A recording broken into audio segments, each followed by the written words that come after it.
शिर्डीतील श्री साईबाबा सच्चरित्र पारायण म्हणजे सर्व साई भक्तांसाठी धार्मिक आध्यात्मिक पर्वणी असते।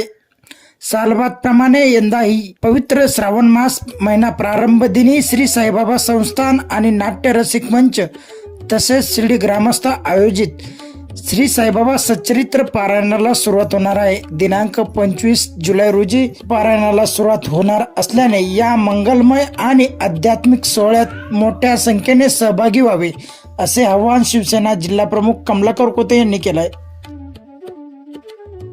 संस्थान विश्वस्त व्यवस्था शिर्डी व शिर्डी ग्रामस्थांच्या वतीने साई चरित्र पारायण सोहळा या वर्षी शुक्रवार दिनांक 25 तारखेला जो श्रावण मासारंभ आहे त्या दिवशीपासून सुरू होणार आहे। तर या साई चरित्र पारायण सोहळ्याचं हे 31वे वर्ष आहे। अतिशय शुभ दिवस आहे। तर आपण सर्वांनी या साई चरित्र पारायण सोहळ्यात मोठ्या संख्येने सहभागी व्हावे। यामध्ये आपल्या शिर्डीकरांच्या व साई भक्तांच्या ज्या मुली लग्न होऊन दुसऱ्या गावी गेल्या असतील त्यांनी साई भक्तांशी आपण संपर्क करून त्या साई भक्तांना या सोहळ्यामध्ये सहभागी होण्यासाठी आवाहन करावं। तसेच जे लोक या पारायण सोहळ्यात सहभागी होऊ शकतात त्यांनी आपली नावे शिर्डी येथे नोंदवावी असे मी या निमित्ताने आवाहन करतो व आपण साई चरित्र सोहळ्यात मोठ्या संख्येने सहभागी असं आवाहन करतो। ओम साईराम।